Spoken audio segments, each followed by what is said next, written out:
the Driven Dental Podcast.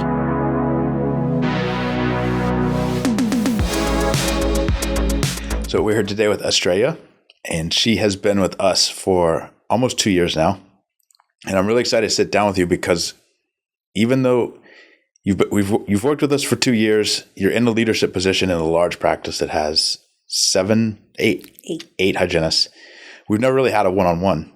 So I'm excited to do this. You're one of the people that if we have a new hygienist coming on, that we give them your phone number and just say call and see if you have any questions. So thank you for coming. Let's just start with how you got into dentistry. Sure. I've been in dentistry, my goodness. I think 2001 is when I started in the dental assisting program, but it wasn't the first thing I did. My senior year of high school, I was in a nursing program, and when you graduated, you had a certified nursing assistant license. So I came out as a CNA and decided to pursue that route. Everybody on my dad's side we have surgeons, we have pharmacists, different physicians, nurses. So my dad wanted someone in the medical field. So I went into the RN program. I was very young. I think I was 19 years old. And I did a year of the RN program, but I didn't love it. And I didn't want to go back for the second year, but I had a hard time making the decision. And it was my mom. She knows me very well. And she said from young, she goes, "You've always loved teeth. It's something you've always been interested in." I have a bad habit. I've had it since I was little, and I actually still do it when I'm talking with someone. It's hard for me to concentrate on looking on their eyes. I tend to look at people's mouths. I even do it like on award shows with famous people. I'm always looking at their teeth to see what work's been done. So it's just something that's always fascinated me. And so that year, she said, quit the program, try dental assisting. It's only 1 year. See if you like it. And I absolutely loved it. That was in 2001. And I thought, if this is so much fun, I want to be a hygienist. And I went into hygiene straight after that. And this is my 20th year of hygiene. And I absolutely love it. That's amazing. So which Hollywood person has done the most work on their mouth and you would have no idea? Oh, that's a great question.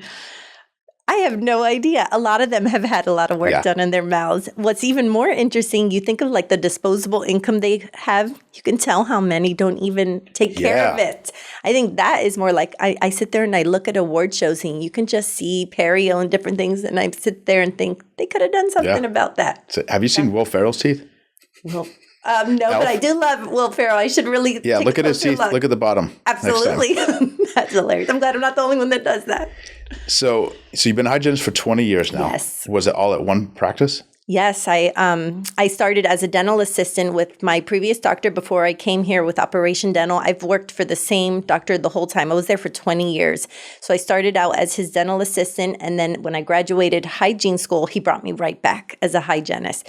And I loved it. I think we were 5 hygienists there, and I learned all my skills there. And then he decided to retire on us, and it sold to kind of a more corporate style, and I just didn't love the way it was going. Where it was headed, and so I decided to make a change. I thought I'd retire there, but I decided to take a leap of faith, and I didn't even really come to interview with you guys.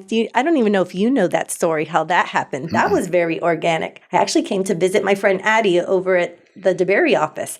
I'd known her forever. We went to hygiene school together, and she knew I was leaving my practice. She thought I'd never do that. She goes, "Well, just come check mine out." So I literally just came to see the office, just kind of do a little investigation. And the next thing you know, 2 ladies that I didn't know at the time, one of them was Caitlin, pulled me into an office and started asking questions. And I remember at one point I was like, wait a minute, guys, is this an interview? Like, till this day, I don't even think I filled out an application or anything. Here we are 2 years later. I've been an employee and I absolutely love it.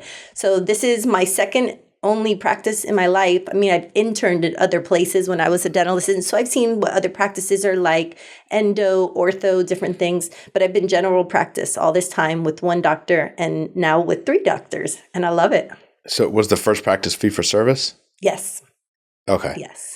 So, and there were 5 hygienists or total? 5. Mm-hmm. Wow. Yeah. We actually only had 4 hygiene rooms. And then when they brought me on, I was the last one on. The doctor converted 1. He had 4 operatories for himself. So it was 4 hygiene, 4 doctor rooms. And he converted 1 for me, gave 1 up, and he just worked out of 3. So there were 5 of us. But then we had a sub that we needed her on and off. We ended up hiring her because some of us were part-time, some of us working 2 days, some worked 3 days. So she would fill in the gaps permanently on the days we were off. So really there was a 6, but there were always 5 For at one all doctor. time for one doctor. How did he do that? We did everything.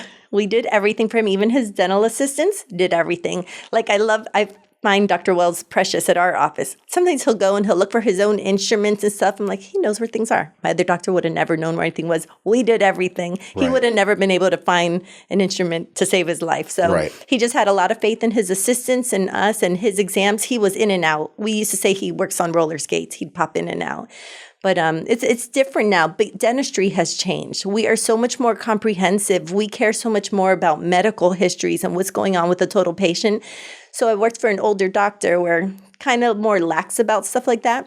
But here, the doctors, they will sit in the room and do a comprehensive exam every time, even when it's just a periodic exam. They will look at everything. They will review areas that we're watching. We're going over the health histories every time. So it's just so much more involved. It's so much more thorough and beneficial for the patient, the way we practice dentistry now. Right. Okay. So what other differences did you see between fee-for-service and us? Everything just feels so different at this office. And maybe just because it's so much busier. But we also do far more procedures than we ever did at our other office. We never placed implants. There's so much more of that. We very rarely send a medical clearance. I feel like we're always sending medical clearances. I've learned more about medical things in these last 2 years, things that maybe I should have known more about, but I had gotten lax about. Everything is just so much more comprehensive. Even some of the procedures are a little different. We were still placing amalgam at my old office. We don't even place that here at all. I see so much more modern day practices. They keep up current. But even with front desk, these girls are on it with, we're sending PTEs in, helping so much on the patient end. There's like no secrets. There's no surprises. We're really helping them out. We have a third party that is checking insurances.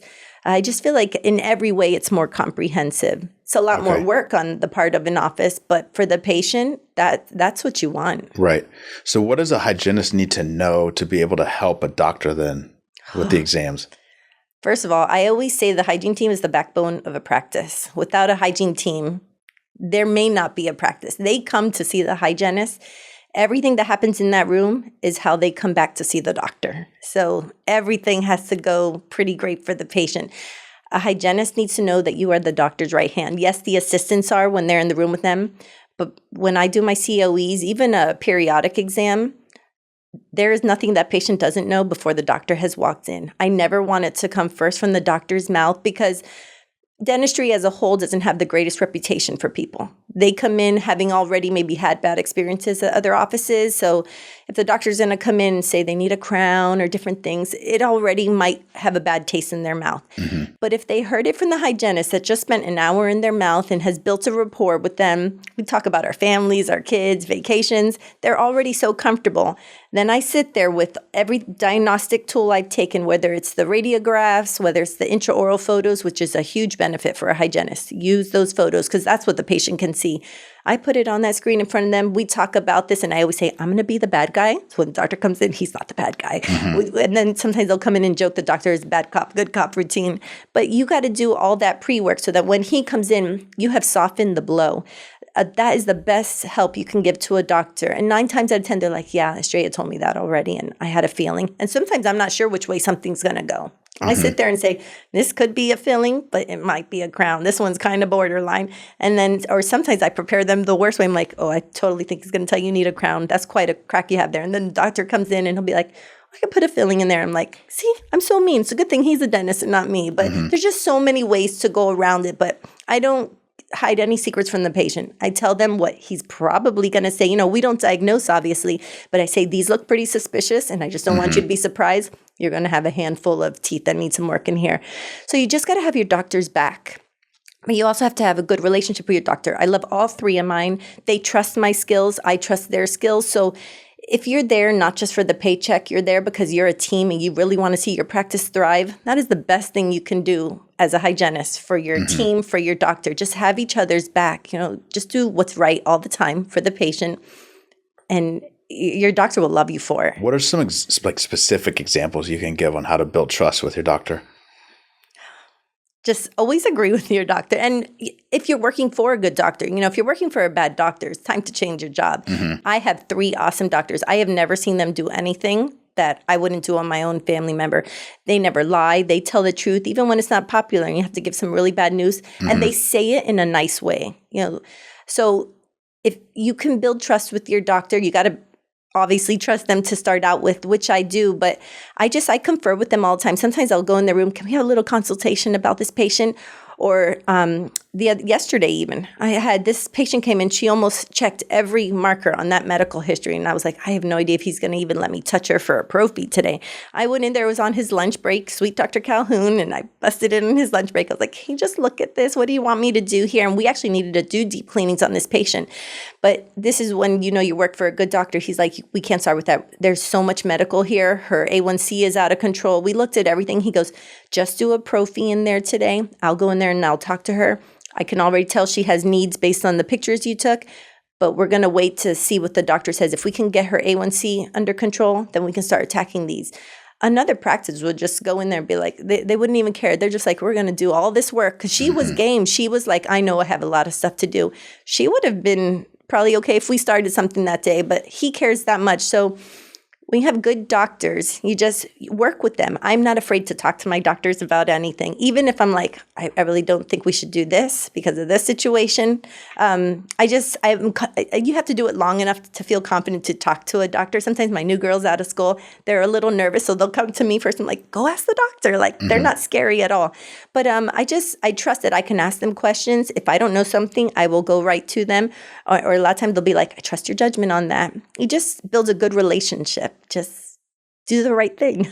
How long did it take you to get that confidence to not only talk to the doctor, but talk to the patient as well? I thought of this the other day. I was trying to figure out when I got there because it's been forever now. But I definitely know that in the first 3 years, and I tell this to all the new hires that come straight out of school, you're going to learn everything in like the first 3 years because you're going to see almost every type of patient in the first 3 years. So I knew nothing. I was green as can be. Even though I was a dental assistant first, going into hygiene was very different.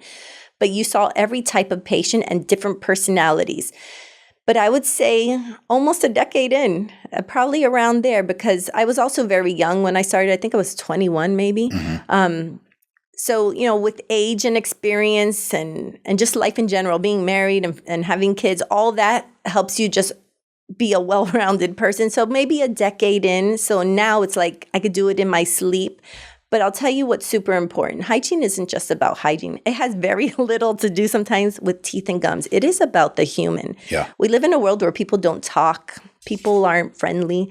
You go to the grocery store and someone's fighting you for a parking spot. I mean, all sorts of things. So I know when they come into the office, they probably had different run-ins in the day, different parts of their life. If we could be that one bright spot in their life, that is my whole goal. They come in, whether it's a recurring patient or a new patient, I'm going to try to impress them like I did on day one.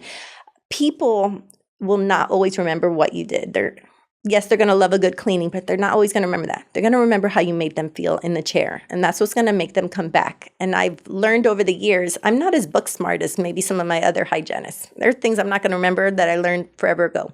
But I think I'm people smart. And usually after I meet someone, within the first 5 minutes, you know what kind of patient they are and what you're dealing with. You know what they don't want to hear. You know what words to use or how to speak to them. Some people do not want to be babied. You could tell they're straight shooters, and there's a loving way to even do that. And then others, you just know you're going to baby them through that whole appointment, and I don't even mind doing it. There are people that get frustrated with that kind of stuff, and the patients can sense when you're frustrated. Even when they come in trying to be crabby, because that's just life. We're the dental office. We're not the spa. So they're already coming in frustrated. I can sense that. And I'm like, I'm totally going to break this down. By the end of this appointment, we're going to be BFFs. That's the whole goal. Even Caitlin, my office manager, she's like, you did it. That's your BFF. I'm like, we're totally BFFs in there. Ones you wouldn't think. So I just try to be the difference in their day. Read people and just know people. If you don't love people, this is going to be a very hard job for you because people can be difficult. But I do. I haven't met someone I didn't like or that I didn't want to see again. It's just not my personality. So I work on that. And then the dentistry part's easy. That part I could do that part with my eyes closed. So I just work on the person themselves and just make them feel like I want you to be here and I'm going to help you. So a new patient's coming to see you. Like, what's going through your mind in those first 5 minutes where you're reading the patient? I read them sometimes from the lobby, and I pre-read their medical history and everything to kind of see what we're working with. But as soon as I walk them back, even the way they walk back, the first stop I make is their panoramic. I don't even bring them back to the room yet because I have to pass the pano machine, so I have it set up. But in that 20, 30-second walk, you can tell. Did they greet you? Were they friendly? Because I'll come out there, I'll call their name. I'm like, hi, my name's Estrella. I'll be seeing you today. So nice to meet you. Sometimes they don't answer that back at all. Or sometimes they're like, how's it going? No, they already are starting conversation. You can figure out in a few seconds how that appointment may or may not go. So I listen and I look at body language a lot. So you'll just know, are they already frustrated because they have to take a pano? Are they frustrated because after that, they're about to take an 18 series FMX with me?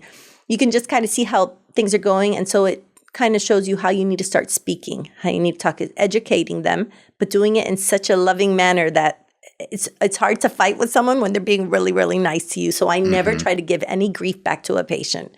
I've worked with people that do that, and the patients can sense that so quickly, and they're going to make that whole appointment difficult. I just let them know, I totally get it. You're frustrated. I might be frustrated too if all that had happened to me. You just got to let them understand you're on their team. What is the most common type of patient? That is an interesting question. The most common. I don't think they're common. They're all unique. I even tell them in the chair, it's like, I don't think I've ever met two of the same patients. I've never met two of the same mouths. They are all unique. Even though we all have the same similar anatomy, no two patients are alike. They're all over the place. I have some that come in.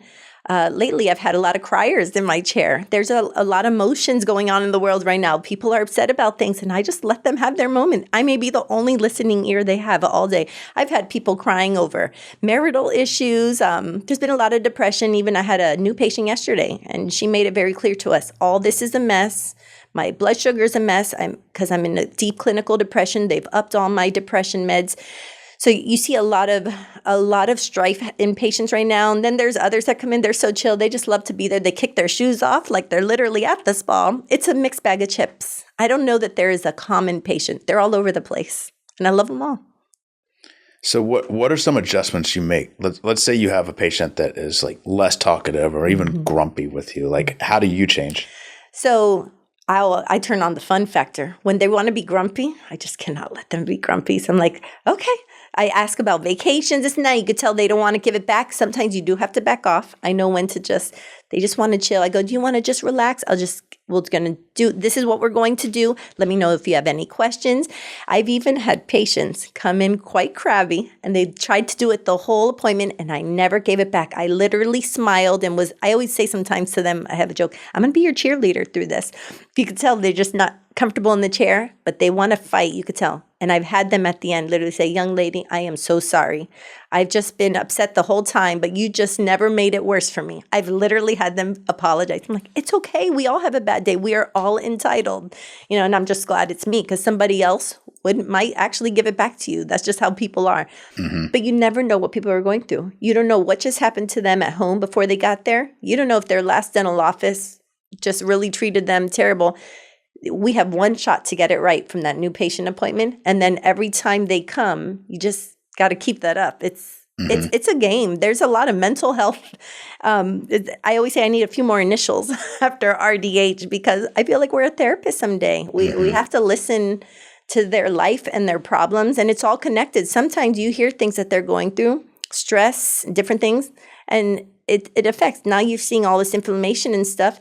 I have a lot of young people are coming in with depression, more and more, and their home care is terrible. And I ask them about it, and they're like, I've just been so down. I barely want to get dressed in the morning. I don't think I brushed my teeth in 2 weeks. That's real stuff. But when you hear the whole story, you get it. You're like, okay, well, now I can see why we're in the state we're in, and this is how we have to treat it. But you have to work on that side of it too with your doctors. You got to play both roles. But if you listen to their depression and all the things, now you can help them understand why they have gingivitis, why they're getting into a perio disease. So You just have to work all those angles, but you're constantly adjusting in the chair, but you have to listen to those personal stories. Mm-hmm. How important is listening versus saying what you know you need to say? 1,000,000% important. Listening is so much more important than talking. Sometimes that's all a patient wants you to do. Mm-hmm. Actually, that's sometimes all a friend, a person that's not in the clinical aspect. You could use this in real life. Sometimes someone just wants you to listen. They're not even looking for an answer, but they need to get it off their chest. Mm-hmm. That's just real life for a lot of people. So, and that's hard for some of us. I am a talker. A lot of people are, but there are sometimes, the Bible says there's a time to be quiet and a time to speak. And so there we go. Sometimes you just have to listen. Let them get it off their chest. But you learn a lot when you listen. Mm-hmm. You learn what you can use in the dental practice. You can learn what you've heard from their experiences, medical, maybe mental health, different things, how that can help you when you have to present a treatment plan on something. It relates. It all is affected. We know so much more about diabetes and heart conditions and how it's related to perio. Back in the day, we didn't use that angle so much. We just saw a bunch of calculus and say, we need to do some deep cleanings. Sometimes people come in, they look beautiful. There is no bacteria supragingival. The problem is all underneath. You see it on the x-rays. You see all the bone loss. So how now you can't use that angle. You're a hot mess in there. No, sometimes I compliment them. You've gotten this far because how good your home care is. But because that diabetes is not under control, because of this heart stent you have, different things, it's all related. Look at the bone loss here, and so you can prove things now. It's all that is important, but you don't know that if you're not really listening, because sometimes you come in, the first question will ask, any changes in your medical history? That's a 30-minute conversation sometimes. Mm-hmm. You're like, oh my goodness, because a lot has happened. They've been in the hospital 10 times, COVID, COPD, everything. And so you paint the picture so that now when you have something to talk about, perio-wise, you use it all. Listening is super important. Mm-hmm. Where do you think your love of people came from? I think it's just our family.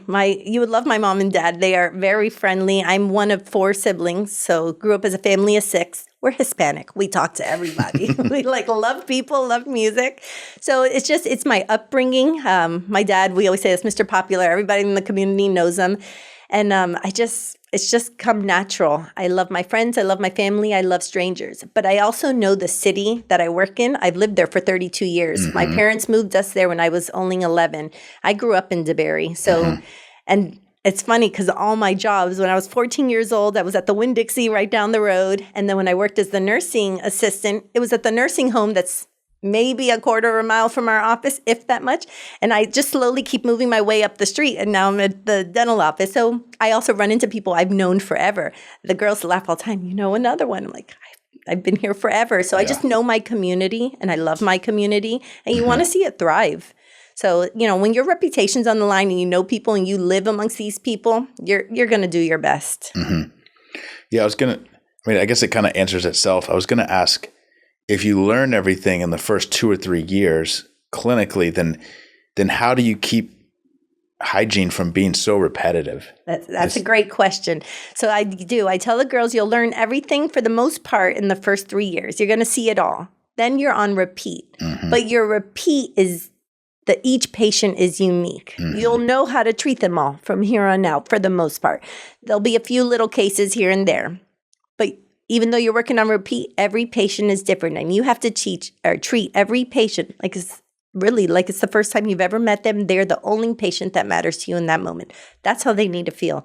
So you're gonna talk to them. You're gonna get to know them and let them know you don't care about the patient before or after. That is their hour, and everything's going to be unique to their needs. Mm-hmm. So even though, because it's hygiene, if you think about it, my day is very similar. Every patient, I'm practically following the same routine, but no appointment goes the same as the other. Mm-hmm. You don't know what's going to happen. You don't know what mood they're coming in. You don't know, they may have been perfect all these visits, and now today we've got inflammation stuff going on, because their body has just decided to change on them. So even though it's the exact same procedures, I start everything and I start and end the exact same way. What happens within that is going to be unique to every visit. Mm-hmm. So let's say you go to hygiene school, you come out, and maybe you went to hygiene school not because of your love of people, just because hygiene, it pays really well right now. It's a great job. Yes. what advice would you give to those people where the reality of the job is such, there's so much repetition, and maybe they're not people Yes. like persons by nature. And I've experienced this already, training some. That's why they got into it. And they find themselves a little stressed out. If you got into this because you think hygiene's a cakewalk, no. Hygiene 20 years ago when I started, yes, that was a cakewalk. Now we are making full-on treatment plans. We're taking scans. I learned how to use a scanner here. I never had to use one before, and now I love that thing. It's so much more comprehensive. So if you think you're just getting into this for a good paycheck, because yes, you are going to get that, benefits are great, but you don't care for people too much, you're going to burn out. You're going to burn out because it's exhausting. I mean, at the end of the day, I remember even the doctor I used to work for, the older doctor for all those years, he loved dentistry, but he says the one thing that gets him tired at the end of the day, he goes, I just talk all day. And I repeat the same stories because every patient of mine that's going to come in is going to ask me, how are your boys? When's the last time you went on a cruise? You know, they ask the same questions, so I'm answering the same questions all day long. That could be taxing. So you have to go into it knowing that there's so much more than just the job itself. And if you don't master that part, you're going to get very tired, and the patients are going to feel that. You're going to have to learn the art of at least liking people if you're not a people person. I don't know how you get into hygiene or really any dentistry if you're not a people person. This is high traffic people. The whole job is people. Personalities. We laugh about it all the time. Sterilization room. I was a therapist again in there today. Like you have to see, are they cold? Offer them a blanket. It's just so many little things. If they try to put their purse on the floor, I'm like, no, that's too nice to put on the floor. Let's hang it on the hook. It's all those little details that matter. That's what's going to keep them coming back. So yes, go into it for the money. Sure, it's great, but you're going to have to learn the art. People are what pays the bills. That's what's going to pay your bills. They've got to love you and feel comfortable because we have plenty of competition out there. This is Florida. We have a dental office on every corner. Yeah. And they're not going to go to the cheapest. They're not going to go to the most expensive. They're going to go to the ones that made them feel awesome from the moment they walked in to the moment they left. So let's say you have a patient that comes in. They have a lot of work. It's going to cost money. What is your process of treatment planning and making sure that they get the care they need? First of all, on this, let's say it's a new patient exam, because that's where you're going to see the biggest treatment plans. It starts, you're talking the whole time. It starts from the beginning. From the moment I take the Perio, sometimes I'm like, are you hurting on that upper left? They're like, yeah, that's my biggest issue. I could totally see it on the x-ray there. When I take the next set of x-rays, I'm going to look at that a little closer. I mean, you're starting from things you see. And that comes for the new ones coming out of school, that's going to come with experience. I don't expect you to take images and know what you're seeing. They rely on the doctors. But with time, you get good at that. That's where you are an asset to your doctor. So you just start noticing things, and it's usually something they're already feeling. Maybe they don't want to tell you, but now they're making the connection. That must be a problem for her to say something because I totally feel something there. But then you're taking your FMX, you're taking the intraorals, and I don't keep those things a secret. I don't wait for the doctor to come in and show them. We have a lovely screen right in front. I say, look forward. I'm going to put all these images up there. And we go through every single one. There's a reason why we have 19-minute new patient exams, because you really take the time. We go through every photo, every x-ray. And do I miss things? Sure. I'm not the doctor. I will miss things. But for the most part, by the time he comes in, that patient is aware. You probably, let's just say it's a bunch of stuff. You have like 11 teeth here that I'm literally seeing, and there could be more. I'm not sure. I just don't want you to be overwhelmed when he comes in and says stuff. But I promise you this, everything he calls out, I'm going to put it on paper for you. I'm going to organize it so that it makes sense, and then we'll go over it again. So they already know they're going home with the treatment plan. Then when the doctor comes in, he's calling things out. I'm writing things down. I organize those treatment plans so they're not overwhelming. It is very hard to see a whole treatment plan that is not phased out and see $15,000 at the bottom. That would stress me out. So I phase everything out. I sometimes go by quadrants, or I'll go by what is more important to you. Find out what your patient is there for. What do they want? And the doctors are great about that too. We put things in priority. And so yes, at the end, that fee is still going to be the same. But now what they're seeing is, first phase, this will be the first thing we take care of. That might be a $1,700 visit because maybe it's just a crown and a filling. It's just, you got to use every asset you have. And I sit there and I talk to them. And the first thing I say is, don't look at that bottom number. Rome wasn't conquered in a day. I must say that a million times a day. I say, it's been, what did you say, 7 years? So we expected some of this. Just concentrate on the first 2 or 3 appointments at a time. This is what we're looking at. And if we can't get to group number 8 there till next year, that is understandable. So as long as they're constantly chipping away at little things, you just got to present it in a way that you're not forcing them to do anything and you're not rushing them to do it. Yes, there are priorities, but you got to understand who has that kind of money to just spend all at once. So we tell them we're realistic. I get the price of eggs are high too. So let's just concentrate on these 2. That's the one that's hurting you. And that's the one that you can kind of see when you smile. I'm in their shoes and I do it the way I would want someone to treat me. So face it out. They still go home because I'm like, I'm going to put it on there so you can plan, you can prepare for it. There's no secrets, but let's just chip away at it slowly. They leave so much less overwhelmed. You know, the big guys, they slap you that $15,000 treatment plan all mumbled. The patient has no idea what it even means because they bring them into us. This is what I got at the other office. And I see it and it looks overwhelming. They have a bunch of extra codes. We do not do that. We do not nickel and dime people. There's no cleaning fees and weird things that I've seen at some of those bigger offices. But they see, and I'll number it. That number 12 there, that's your upper left. That's the one that's broken there that I showed you.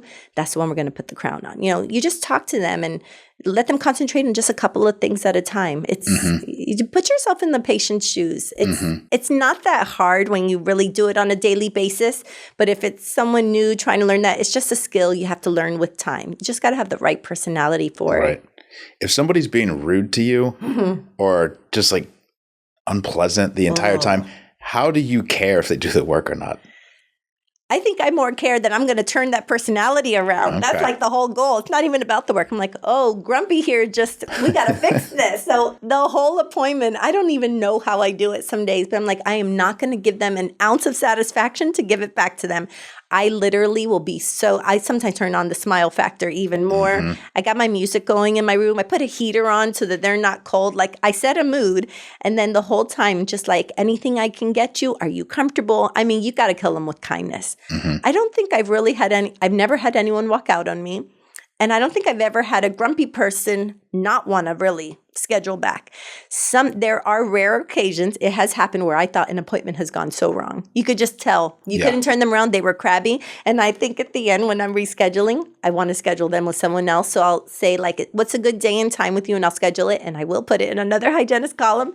Next thing you know, the patient goes, and that's with you, right? And I'm like, were we in the same appointment? Like, I didn't think that went well. But somehow something must have clicked where they're like, I'm going to schedule back with her, maybe because I tolerated it enough. But I just try to kill them with kindness. It's the best antidote. Even if you don't talk that much, just never be mean back. It's just terrible. You're going to get nowhere. All you're going to do is aggravate them more. And you just never know what a person has gone through. I try to always consider that. You don't know if the day before they just got a terrible cancer diagnosis or someone they love. I consider all that. So if someone's crabby, it's just not a natural way to be. Something has probably caused it. So if I could be their one bright spot, I try. That's what I do. Let's say a newer hygienist is going through a grump, like their first grumpy patient. What advice do you give them to get through that? They come to my room. It's hilarious. They're like, what do I do here? I'm like, just be nice. Just do what you can. You know, if it's a treatment plan issue, whatever, I kind of help them work through that. Like, just present this and this, but I always say, just do the best you can and be nice. Like, do not give it back. And then if you can't handle it, just reschedule them with another person. Yeah. We do that. But when they're starting out, that is so overwhelming for a newer person. They're just trying to survive the physical aspects of the day. How to treatment plan? Am I doing the right type of cleaning? But I just be nice and do the best you can. Now, what is the Perio protocol in your office? Do the hygienists make that determination? Yes. Okay. 9 times out of 10, yes. Occasionally, a new patient will be on the doctor's side before they see us. And if it's not a day where they come to us next, which is rare, usually both appointments happen the same day. The doctor's side with exam and x-rays, all your imaging, and then they come to us for the Perio exam, and then we determine the type of cleaning. But sometimes just because of how the schedule works, that secondary part doesn't happen, so the doctors do the Perio exam. But for the most part, it is us. And we follow a pretty similar all across the board Perio protocols. We're looking at everything. You're looking at radiographic bone loss, if they have it. And clinically, what does the tissue look like? What do the probings look like? If you're 4 millimeters, for the most part across the board, even some 5s, but it's pseudo-pocketing with no bone loss and just a hot mess of inflammation, we're doing 43, 46 gingivitis cleaning with irrigation codes, and then there's a follow-up cleaning. And we let the patient know if that doesn't do it, this can turn into something else. This is inflammation now. This is very treatable. You can reverse gingivitis within a week. But if you don't stick with that, this becomes a perio situation. So you already get all those wheels turning. When it's 5s or higher and there's bone loss, it's SRPs, and of course there's so many different dental codes. There's one for limited SRPs, one for full quads of SRPs, and those patients are getting follow-ups of perio maintenance visits, and we're trying to keep them every 3 months, if at all possible. But that's one thing I think my team shines on. They're pretty good at it, especially we try to all be on the same page because you don't know if I've got the wife today and somehow a month later, husband comes in, COE, and we did that differently. That would not go well for anybody. So we have quarterly hygiene meetings to make sure we stay on top of that stuff, that we're all following the same protocols at all times. How do you handle perio? Can be probably one of the more difficult conversations hygienists can have with the patient. How do you handle that while balancing insurance complications? Pictures show everything. Pictures and x-rays. If you are not taking those diagnostic tools, you may not have, what's the phrase? You don't have something to stand on. I can't even think of the phrase right now, but you have to show them. You have to prove it to them. I would want something proved to me. If I thought my whole life I was doing a darn good job in there and someone comes in, I need deep cleans, show me why. So we have that. We have the tech now to show the panoramic, that FMX. No one should be getting diagnosed for SRPs without an FMX. So we're excellent about getting our images, and I throw them up there. Show them. It is not hard to show them bone loss. It's not even hard to show them radiographs. Not radiographs, calculus. I just yesterday had such a heavy case, and I was like, you see what looks like clouds around those root surfaces? Not clouds, not part of the tooth. Those are little rocks in there, tartar rocks. And you have nothing at home to get that off. You can floss and brush that all day long. That is not coming off. But my awesome ultrasonic there, my metal scalers, we're going to get that off. And we'll numb you for it so you're comfortable. You just got to paint that whole picture. They need to see it. They need to know what's happening in the bottom part of the iceberg. Top part might look very, very little, but that bottom is huge. And explain then what SRPs look like. I have had patients that Google it, and that's why they don't want to come. It's not even the financial part. They've Googled it, and it sounds horrible. I'm like, as long as we can get you good and numb and you're comfortable, it's over in an hour. You can go home and warm salt water rinses, you'll be just fine. So you just got to explain the procedure. But even with insurances, we're so great about breaking everything down. I don't think we have many denials on insurances because we are backing it up with the correct photos, the correct probings. I know practices, I literally know it because I know people that have worked at there where they change the numbers. Like there are just so much wrong things going on that I feel so confident in our office because I know we do everything by the book. We are putting in the correct numbers, exactly what we're charting, and we're giving those radiographs. You can see it. So insurance, we're showing. In fact, I'll give you a great example. Yesterday, I have a patient, sweet man. I did SRPs in 2023. I had to look it up. August for the right side, September for the left side of SRPs. He's been coming faithfully every 3 months for his perio maintenances. And I've even thrown arrests in here and there. I just did 2 sites of arrest in 3 months ago. But at that appointment 3 months ago, I even wrote it in my notes. I told him, I feel like things are going in the wrong direction. But let's keep an eye on it. I'll check you again in 3 months. I'm going to put arrest in these 2. And when I brought him back and I charted again, he had all these 5s again. And he was doing so good. So I explained to him, I said, guess what we're going to have to do again? We're going to have to jump back in. And sometimes I use the analogy of cancer. This is the cancer of the mouth. It won't kill you like cancer of the body, but it is going to kill your tooth. You'll lose a tooth to this. But it's like cancer in the fact that they can get you in remission, throw everything at you. Chemo, radiation, put you in remission. You can be in remission for years. And then for whatever reason, it's going to rear its head again. That's genetics. That's the body. Perio's the same way. Just because we do deep cleaning once doesn't mean it's never coming back. If something in your body, the diabetes, heart issues, anything, just a lack of home care because you're having a rough time. I had a patient, his wife died recently, and he said his home care is done for. He barely wants to wake up. All those things are real. So this guy, for whatever reason, he's slacked off a bit and we're going backwards again. And I feel like we really care about the patient because I even said, I did your right side August of 2023 Left side, it was September 5th. I actually still remember this. September 5th, 2023. I said, you will be eligible again. We look at the breakdown every 24 months on a lot of these. I said, so what I'm going to do, because I did his perio maintenance yesterday, I said, I already had you scheduled for 3 months. I'm deleting that appointment. I'm bringing you back in 4 months after August 1st. We're going to do the right side. And then I'm bringing you back after September 5th. I said, we're going to redo the left side. We're going to see how we're doing, and we're going to bump you back to the 3 months. Because I had explained it all and he realized, man, I could have just said, we need to do this right now. But we're just so close to those being covered again for a second time. That's what makes you a different office. You got to care for the patient. So yes, we work with the insurances, but sometimes insurance, it's not for your benefit. It's we really should call it insurance assistance. It's not always a benefit because people want to do just what their insurance covers, but we show them that. We show them the images. I said, yes, this is what they're going to cover, but this is what you need. And I would want my doctor to tell me what I need if it's going to make a difference.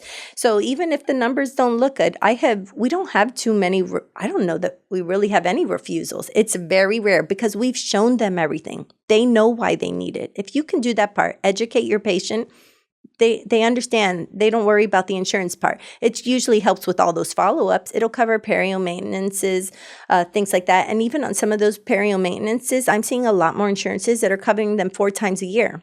But you can't get to that until you've done it. They have a history of the SRPs, which they need anyway. So you show them the benefit.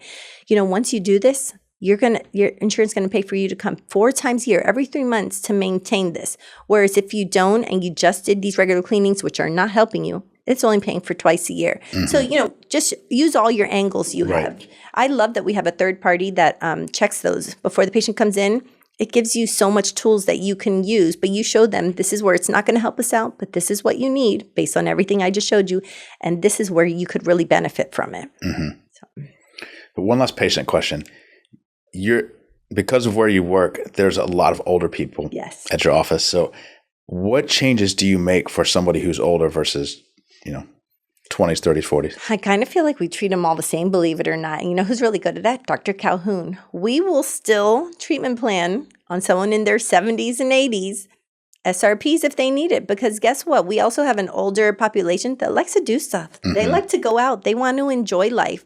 So they want to keep their teeth. They don't want to be in dentures. So we do SRPs. We'll still tell you, that's cracked. We can crown that for you so you don't lose that tooth. Don't treat them like old people.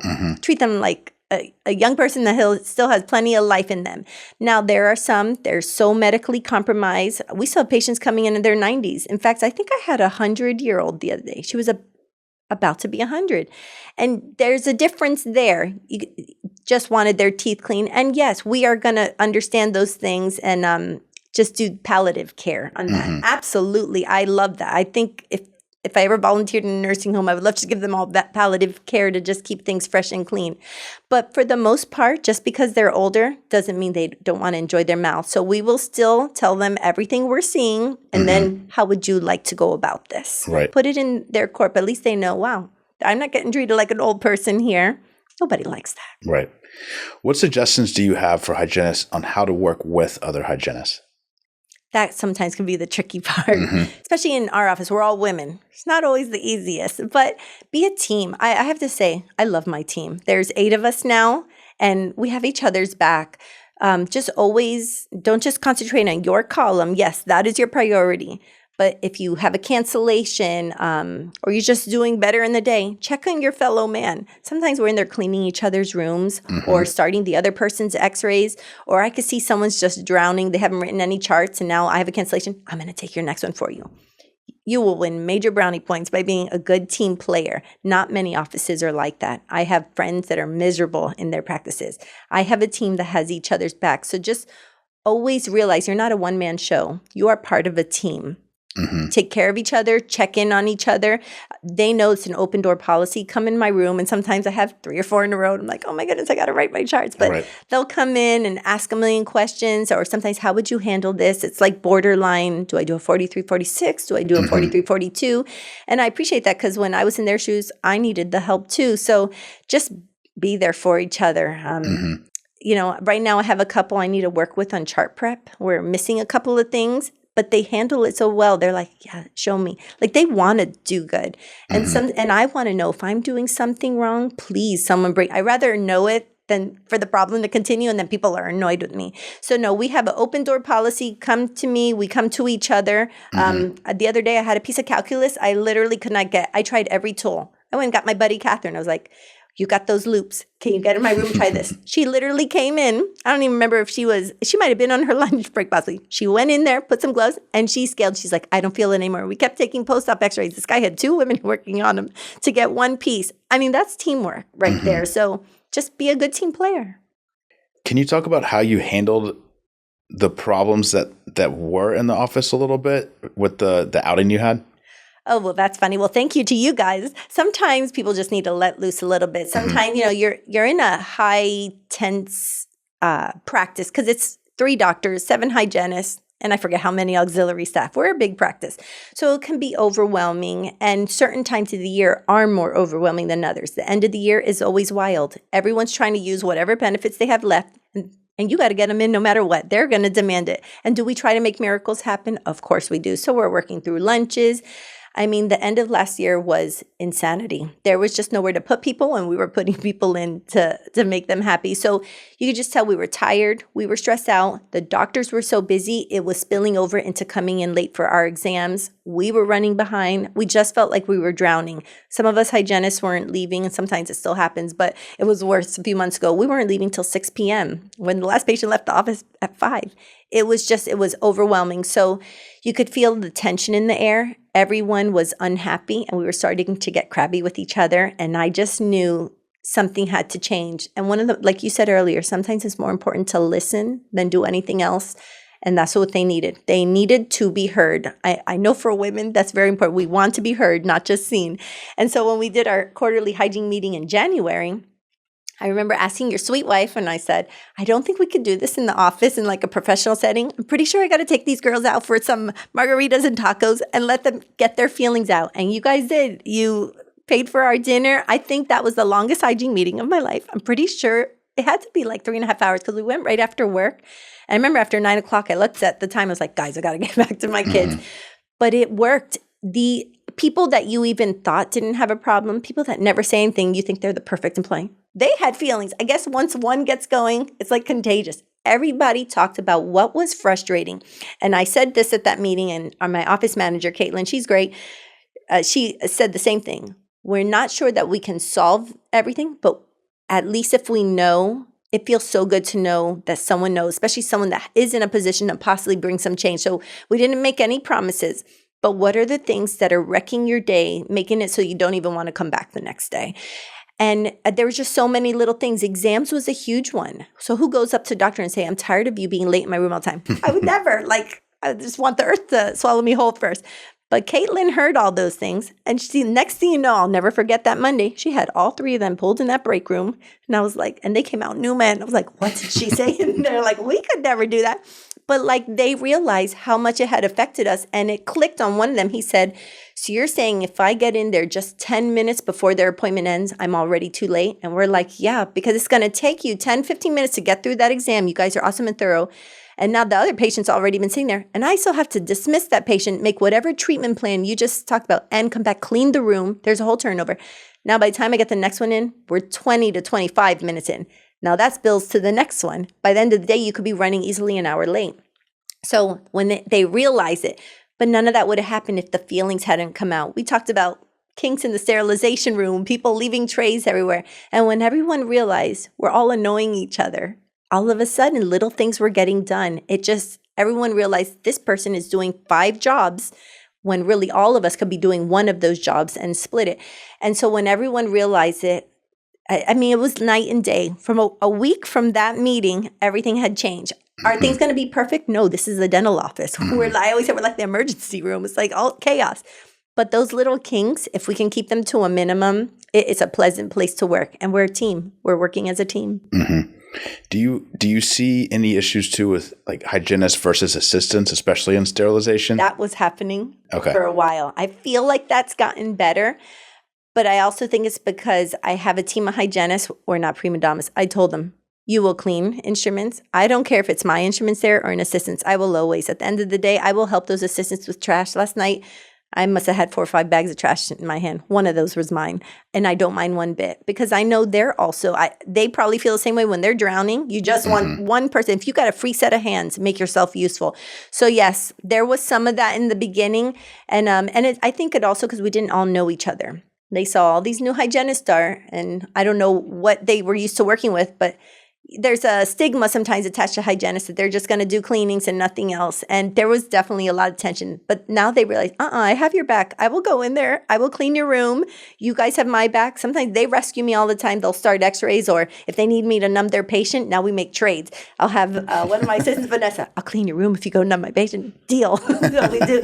So you just work as a team. It's just not hard. But that has calmed down. We're starting to know each other. We realize I'm here for you. You're here for me. No one's here to attack each other. And the more we work together, the better this place runs and the better chance we all get out of here on time. Right. So we kind of have worked through some of those kinks. It rears its head every now and then, but that's just life working with women, and we get through it. Is there any tension between hygienists and front desks typically in your experience? There was a time in that. In fact, I had a moment like that recently, but that's why we have to talk. You can't leave things hidden. And Jackie, I was like, I need people to stop touching my schedule in front desk. I want their portion to be looking at the billing side of it. Do not change my codes. If I have already chart prepped, and it literally, we all have to put a box in there that says chart prep done, and you put your initial. So they know you've gone through it. But if I come back and a 4910 has been changed to a 110 and I don't catch that the day of, my router says the correct thing because I print them up after I've chart prepped. All that can get messed up now because now if I did a 4910, there might be a copay or something that you didn't catch because it got changed. Little things that were happening, and I had to put an end to that. It doesn't always go over well. It causes some tension, but that's why you talk. You're a team. And now front desk, like we're all in a good gel right now. Right. You know, because we tell them this is what's frustrating us, and they'll tell us this is what you guys are frustrating us on. You're missing this. Make sure if you're going to add a PA, if you're going to add this, you need to give that patient a treatment plan. And they're right. We do. We need to stop what we're doing. So little kinks have had to be worked out. And like I said, when you're working with that many people, those things may happen from time to time. But as a whole, all that has calmed down. Right. But that's why teams have to have meetings, constant meetings, and talk like, this is what we see happening. This is what we're missing. And then you fix the problem. If you really want to be there, if you want to be a part of this, you will fix the problem. So last question. Let's say you're an assistant or whatever, and you're thinking of becoming a hygienist. Like what general advice would you give to them? I actually have one right now that's talking about it. Oh, yeah? And it's the best job ever. I love it. I mean, if you love the mouth, if you love teeth, if you love people, just do it. And if you don't love any of those things, you may grow to love it. I don't know that there's anything else I would really want to do if I was going back. Is it a lot of work? Yes. Don't think you're going to have a long lunch hour break. You may not even drink water in a day. It's chaos. But the day flies and you feel like you made a difference. You did something. And you're building relationships. You're not just making the world smile more beautifully. And yes, we are doing that. But you're building relationships. You're going to see these people out in real life. I run into them all the time. Sometimes they don't always recognize you because you're covered in all this gear. And when you actually look like a lady in public, I'm the weirdo waving at people. I'm like, hi. And they're kind of like, why is this crazy lady looking at me? But it's beautiful. It's a beautiful career. It's not a job. This is not, you better not go into this for a job. You'll get burned out and tired. There are plenty of jobs out there. This is a career. You're here. You don't want turnover in a practice. You want people that this is their career. This is what they want to do. But if you're an assistant and you loved being an assistant, you're going to love hygiene. You know, there's a lot of work to it, but you already know most of it. Being an assistant, you know that's actually an advantage. I was an assistant first. When we diagnose things on my side now in the hygiene room, I can tell them what a crown prep looks like. I can tell them the ins and outs of an implant or certain procedures because I've assisted them. I've been there. I know what the post-op will look like. So it's actually an advantage. And you know your doctor so well, especially if you end up working for the same practice. You know them well enough. You know the personalities that you know how to deal with your patients. You know if your doctor's the type that wants you to tell them everything or doesn't want you to step on their toes. So being an assistant first is definitely an advantage. Just go for it. I have never regretted doing dental hygiene a day in my life. That's awesome. Yeah, it's great. Well, thank you so much for this. I'm really glad we did it. I've learned a lot. And even if people don't listen to this, I've learned things that I can now go talk to other hygienists. And I think it'll really help them. They're going to love it. And hopefully this is my last office. This is hopefully where I'll retire from. I hope so. We're very lucky to have you. Thank you. Thank you so much.